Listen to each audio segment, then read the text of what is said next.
As you heard before, I've had quite a long history in physical activity. So I've been a strength and conditioning coach for 6 years, which is sort of your athletic performance.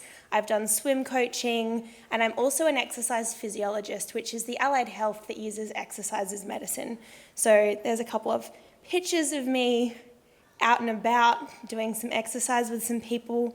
But really I get great joy and have had the opportunity to work with people from athletes to NDIS or with chronic pain and hypermobility across the whole spectrum. Okay, so I also work at Inspire Health Services. So we're an allied health service based out of West End and Albion here in Brisbane. So nice and local, just around the corner. We have physiotherapists, exercise physiologists like myself, and dietitians, and also a Pilates studio at both of our clinics. So we're sort of working together to do the holistic whole body, whole person health there. Okay, so physical activity. Basically, we're just going to start off by talking about what it is, because we've had that lovely presentation just before talking about exercise and exercise for weight loss and sleep. But really, physical activity is what it comes down to. It's moving our bodies.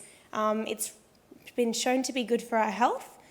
We can do it in a variety of different ways. So sometimes if we use the word exercise, it can be a little bit of a barrier. So by talking about physical activity, it can be easier to put into our lives. Okay.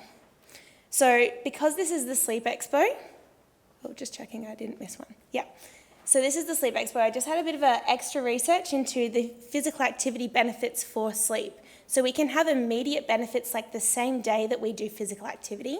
So a single bout of exercise actually shown to improve sleep quality, decrease feelings of anxiety, and also reduce our blood pressure temporarily. And if anyone wants any research or links to the studies that I follow, please feel free to grab me after. I've got them all written down. Okay, there's also a lot of long-term benefits specifically to sleep. It improves our brain health, it improves our heart health. There's been shown some links to be linked to cancer prevention. It helps, as we heard just before, to maintain or decrease our body to a healthy weight range. It's great for our bone strength, and it also helps our balance and coordination. Regular physical activity can help our sleep quality, but it also has a lot of other health benefits for us. There's a lot of different conditions that can be assisted, our general health, our mental. So we've got the physical activity guidelines from Australia. So there's physical activity for guidelines for 5 to 17-year-olds. I'm not seeing too many young ones in the room today, but the government has recommendations for them. Really, the key point for this group is actually that it's very play-based, that it doesn't need to be exercise, that they're not having to play sport, especially as 5-year-olds, just being active, playing. And to be honest, I find actually taking this play and game approach, even as adults, can really help make physical activity and exercise a little bit more fun and a little bit less of a barrier. Then we're coming to our Australian physical activity guidelines.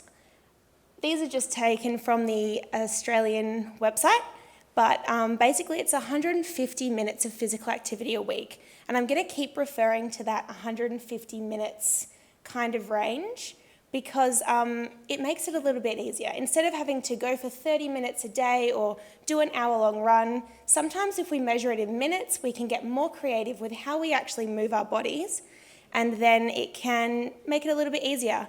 There is some evidence that up to 300 minutes can be really good for us, but I really like to start with that 150 minutes, as was broken before. That's mainly talking about our cardiovascular physical activity, and then obviously we add in our strengthening on top of that. There are physical activity guidelines for older adults, so that's that 30 minutes of moving a day, but as we all know, cleaning our houses, doing our gardening, doing our shopping can actually count towards those minutes. So we can really just look at everything we do to count towards these minutes. And then there are guidelines. So basically the guidelines for people with disability or chronic condition are the same as for the 18 to 64-year-olds. However, I just would like to acknowledge that there are barriers and sometimes it can be really difficult to do more commonly recognised exercise things, and that it's just working towards with a graded approach to get to those 150 minutes and finding creative ways to do so. So there are so many common barriers to physical activity that I hear all the time. That is why I keep referring to it as physical activity.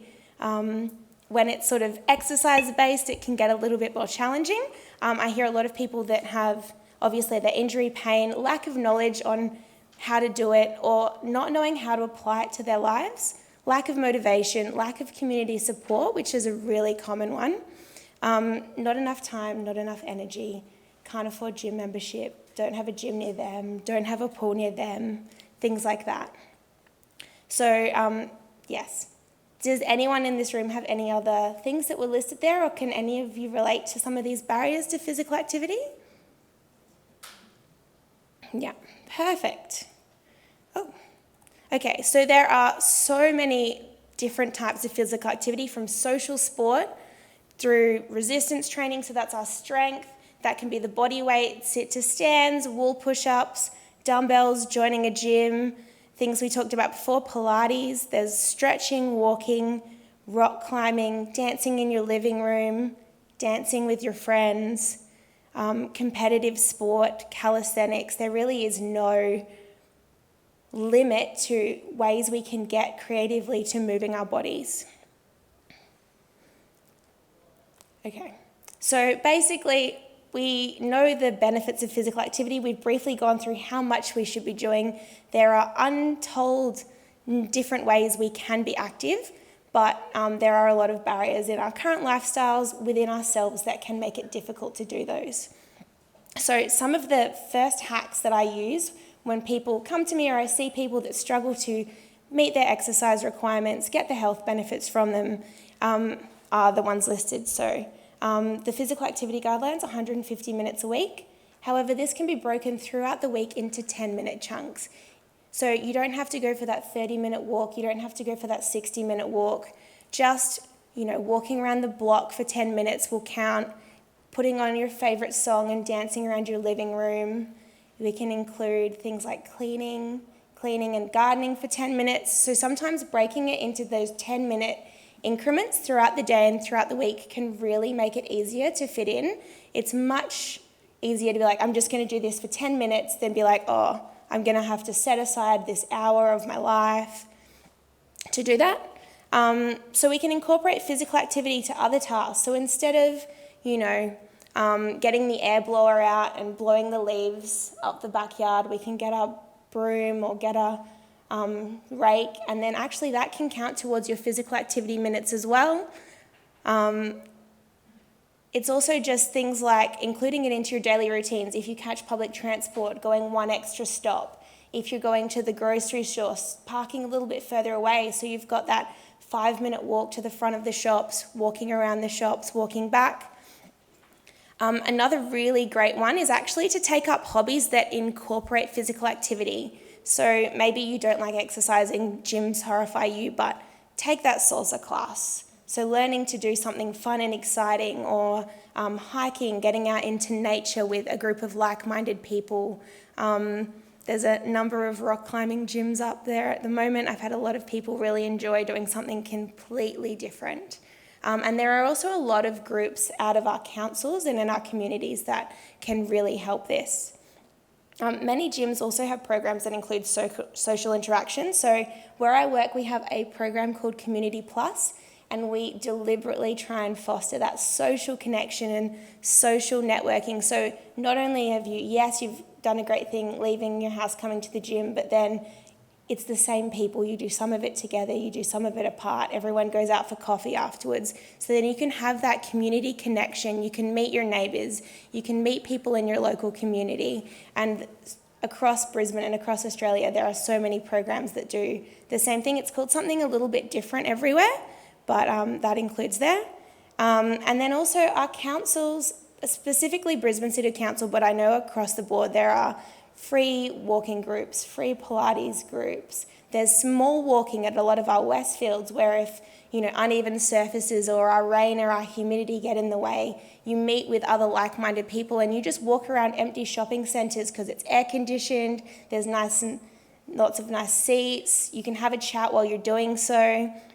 So actually, these are some of the creative ways we can actually sort of work towards fitting in those physical activity. Okay, so ways to really sort of help include it are to make it a priority. So I'm sure there's a lot of people talking about scheduling our sleep. There's some really great presentations going on right now and even later. So we've got to put this into our diaries and into our timetables the same way we would any other thing. Does anyone actually do that currently? Does anyone actually block out time for their walks or block out time for a group class? Excellent. You saw the list of different ways you can be physically active listed before. If you find walking's getting boring, if these things you've tried in the past aren't sort of keeping you motivated, actually just trying something new, trying something different, finding new people to be active with is a really great way to actually maintain that excitement. Sometimes, especially because walking is excellent. I love walking, it's great, but it does get a little bit boring sometimes. So there are so many different ways you can incorporate physical activity and do different things. I really love Tai Chi. I know by the Brisbane River there's a number of Tai Chi groups that meet quite regularly. Yeah. The other really excellent way, I'm going to skip through a couple, is to include other people into your physical activity. So we mentioned before earlier that there's biopsychosocial benefits of physical activity. By combining it with social interaction and creating a community around it, that's a really great way to remember to show up each time, to schedule it in.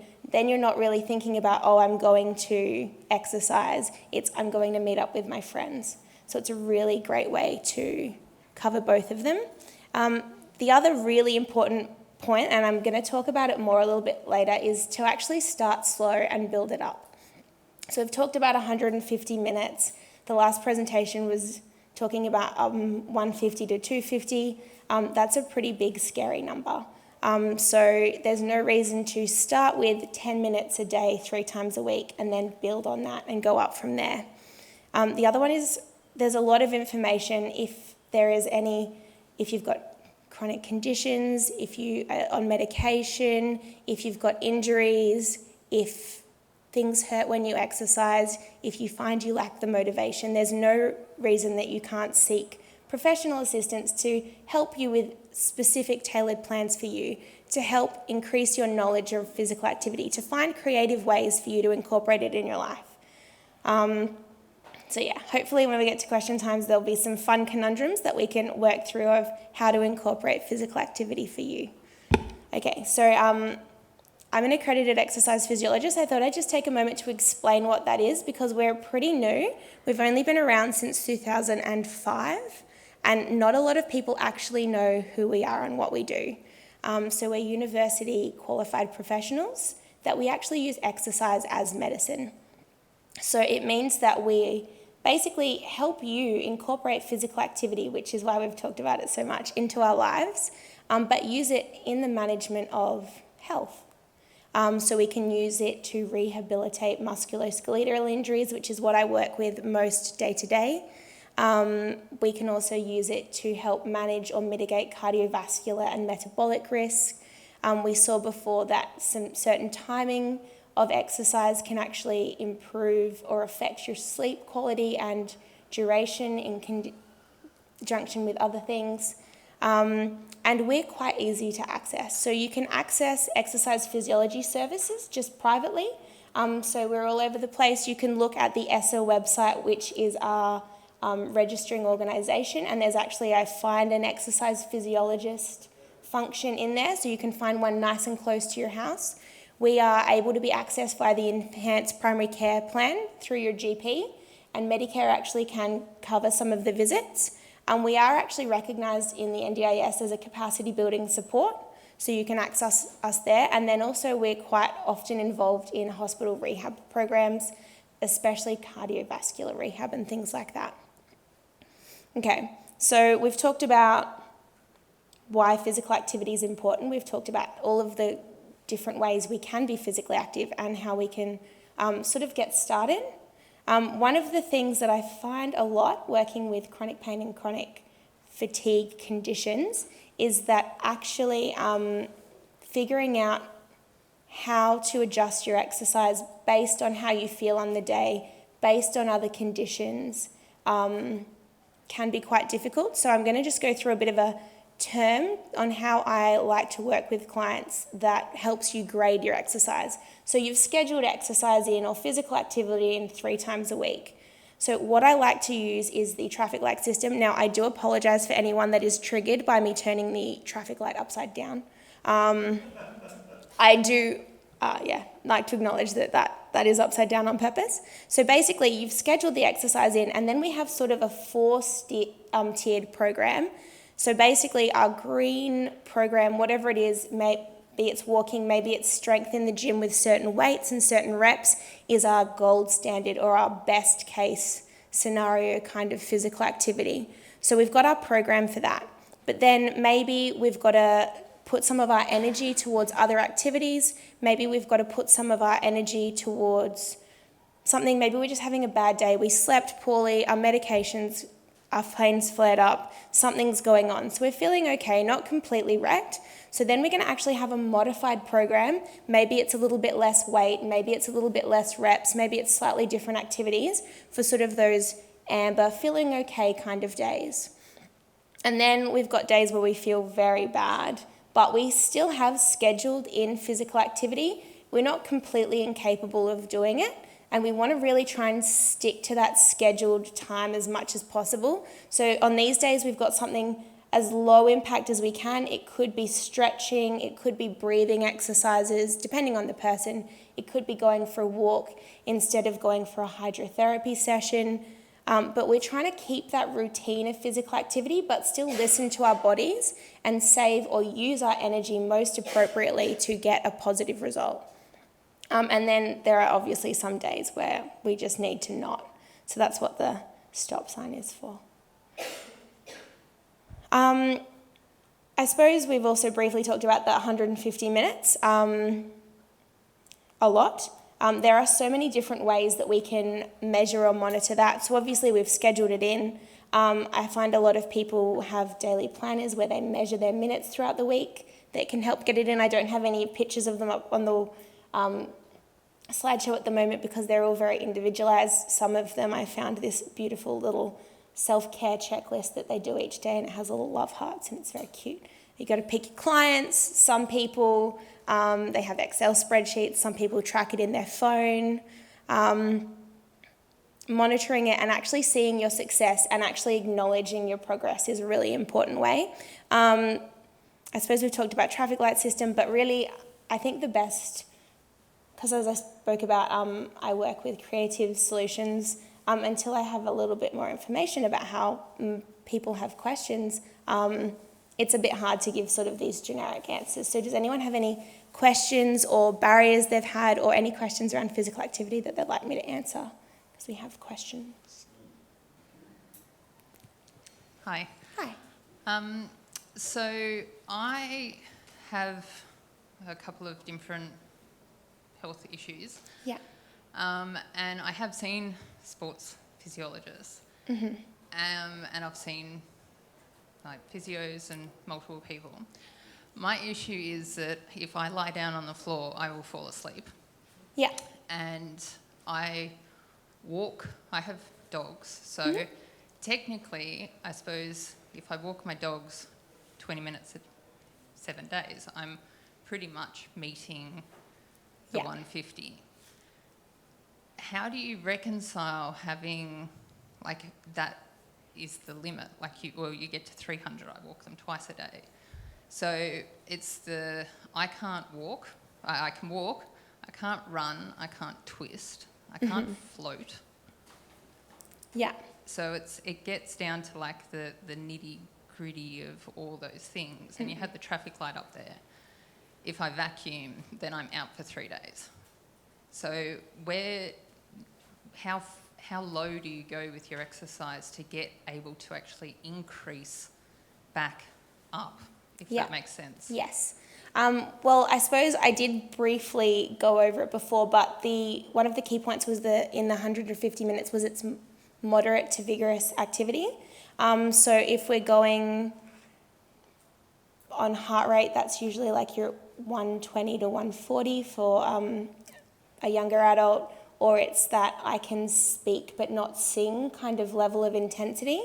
It sounds like you've sort of found your minimum limit or your comfortable low level. So walking your dogs might be your red day activity if you're not super fatigued. And then actually it's working with someone to find what you can do that doesn't flare up any of your conditions. So if lying down is not a thing, that's completely fine. There are so many exercises we can do that are not lying down. Not rotating also is fine. So the 150 minutes is cardiovascular, which is why we have that heart rate measure. And then it is also including 2 times resistance training a week, which I did brush over very quickly. So it's finding resistance activities that you can do that don't aggravate any of your health conditions. That could be resistance training, that could be, there's a lot of sitting and standing activities. Would squatting be something that you can do, or is it lying down? Yeah. Well, the lying down portion is the fact that I will fall asleep. Yeah. So I can lie down. I just, by the time it's not exercising once you do. Yeah. Yeah, I do a couple of movements and then I will fall asleep. Yeah. Which sounds lovely, but it's really not. So it's that proportionate. And then obviously if I do too much exercise, if I do stop, and I will fall asleep. So it's finding that balance between everything. So but it's just that that grading is the height. You said start low. Yes. So basically what I'm doing at the moment, you would say, is my base level, and then I just need to find how to actually get a green light day. And it could be something as simple as carrying a camel pack and having a litre of water in it to start with, and then you've increased the intensity of your walk, because running is definitely not for everyone. When I say I work with hypermobility, I work with a lot of Ehlers-Danlos syndrome, where people have, rolling over in bed and their shoulders dislocate and things like that. So I'm very aware that running is not the be-all and end-all for most people. Things like weighted walking, or just choosing a route that has one more hill than normal, or adding a set of stairs in. So there's some really easy ways that we can actually increase that intensity. And then I think it would just be, if you wanted to sort of go that next level, because you are meeting that 150 minutes, it'd be, let's find ways that we can incorporate resistance training to keep your muscles and neuromuscular system active. Right, thank you. Thank you. Great question. Lady down the front was asking a question earlier, and we'll get back up here too. Mine's really a comment that I find that a lot of exercises are started in the morning, and I do go to classes each morning, but there's nothing really good for the afternoon. In my area on the north side of Brisbane, I find that sometimes I do go to class and I think, I really just don't want to go today, or I can't be bothered, but there's nothing else around in the afternoon, and that was just a comment. Okay, yeah. What kind of afternoon time were you looking? Because I suppose there is a lot of services in that pre and post school or pre and post work times. Yeah. Yes. And free or cost, a lot of costs. Yeah. You mentioned a few of those council programs before. Yes. They're great. Have you got any of those in your area? Council ones early on in the morning. Yeah, very early, right? Very early. We got any early risers in the room? We've all got up early for this, haven't we? I suppose the other one is a lot of pools are council run and owned, and a lot of them have free or low cost things like water running classes or aqua aerobics, and actually there are some of them that are after work or in the evening, or there are some that are in late morning on weekends. About $10 a class. Okay, yeah. The other option is maybe using the enhanced primary care system and getting a program that you can do independently. I know. Just get you started. Yes. Yep. Yeah. There's another question, lady up here, who asked a great question about belly buttons in our first session. She's back. Thank you. I just wanted to make a comment about that earlier question as well, with grading when you're already flat out and not able to pass. Because I'm a physiotherapist as well, and I was just saying that exercise and doing exercise, it can be complicated also, because having the energy to do more if you're wiped out with whatever low level you're already doing. Sometimes it's more than just the exercise, and that's where exercise physiologists can help, because they won't just give you exercise prescription, but they could look at other things like how you're pacing your energy, how you're managing your pain, how you're pacing. I'll go back to pacing again. How often are you taking rests and breaks?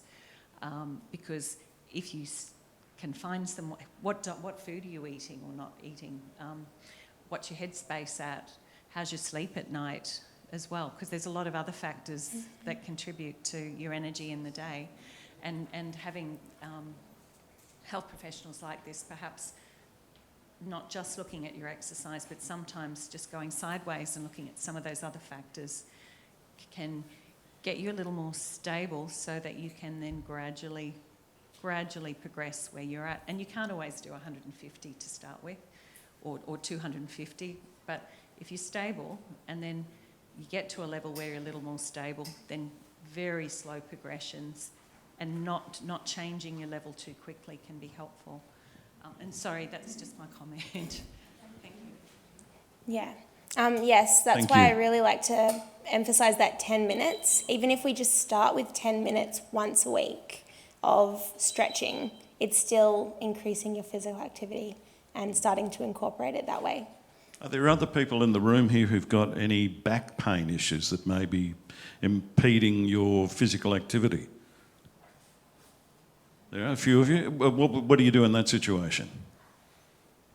Well, back pain is so multifaceted, as we heard from our physiotherapist friend before. It really is finding things that don't aggravate it. So often things like driving and sitting and standing for long periods can exacerbate it. So finding ways to actually avoid them and still do what we need to do, because everything is so geared, especially since COVID. It's great that we've got Zoom and telecommunications and things like that, but it also is a lot more screen time, a lot more sitting, a lot more hunching over devices. So actually just first step is just finding ways to avoid the aggravating factors, and then it's stretching as appropriate, strengthening as appropriate, using things like heat and cold therapy. Just making sure that it's not going to stop you being physically active. So we heard before that, lying down doesn't necessarily work. But you can get to sleep, which is good, because we've got a lot of people here today who have sleep disorder issues, obviously. Yes. Yeah, it's just finding creative ways or different ways that you can be active. Maybe you can't do seated or lying down Pilates, so then you've got seated Pilates and TA bracing and breathing exercises in sitting. It is very individualised. Also, just back on what was said before with the traffic light system, I'll just go backwards. So I've mentioned briefly at the amber that people had things that they needed to do later that they needed to use that energy for. So I often use the spoon theory system when working with people with pain and fatigue. It's very abstract. Basically, it's you put units of energy as a spoon, and then you see how many spoons you have each day. So if you had a poor night's sleep, if you're in pain, if something's going on, you're just going to have less spoons for that day. And then we actually need to look at our whole lives. So physical activity is great, but we need to work, we need to interact with other people in our life, we need to attend social functions and be connected to our communities, we need to do things that we need to do, live our lives, have other priorities met. So it's also just thinking of, cool, I have 6 spoons of energy today, because who can really measure energy? I need to go to that dinner with my mum. So I'm going to put aside 2 spoons, and I'm not going to exercise this morning. I'm going to do a stretching session so I can actually do those things I need to do in my life that are important. Because physical activity is important, but we are holistic, whole, multifaceted beings. So it's taking into account all of those different factors and making sure that that's accounted for. Because yes, exercise, amazing health benefits. I think of it as a form of preventative medicine, but also it's not the be-all and end-all. Sometimes the rest of our lives are slightly more important, and we just need to make it all balance out.